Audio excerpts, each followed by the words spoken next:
Kung magkaroon tayo ng boxing sa LA, kumusta yung confidence level mo na we can produce the same result as well? Sure na yan, sure na yan. Parang ako, ma'am, sobrang 100% ako na may Olympics talaga ang boxing sa LA. So, ayun, kung bigyan ako ng pagkakataon, kung makapag-qualify ako doon, i-push pa natin ang i-push. Mauwi natin yung ginto. So, walang ginto. Hanggat walang ginto, lagi. Nakadepende po talaga yan sa training. Sa training ko talaga, sa preparation ko.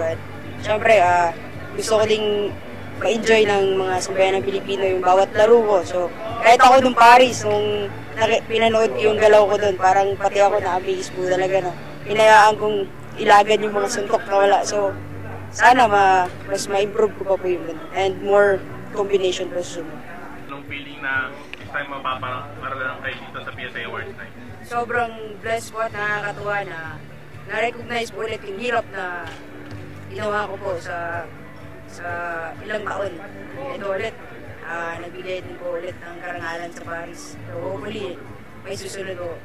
At anong pakiramdam din na hindi lang yung batch nyo ng 2024 Paris Olympians ang kasama mo, kundi yung buong mga Olympians na rumipresenta sa atin way back?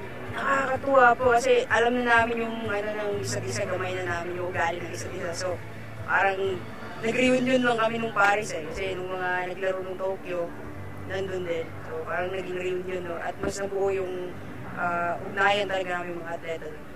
Sa lahat ng kabataan po na nangangarap na maging national team, so one step at a time lang tayo. Huwag nyo sabay-sabayin kung ano yung plano ninyo kasi baka mapilay kayo o matalisod kayo sa pag pinagsabay-sabay nyo, malilito kayo. So hanapin nyo kung saan yung gusto nyo, kung saan yung komportable kayo. Sabi nga ni Kobe Bryant, kung mahal yung ginagawa nyo, madali lang gawin yung mga bagay-bagay.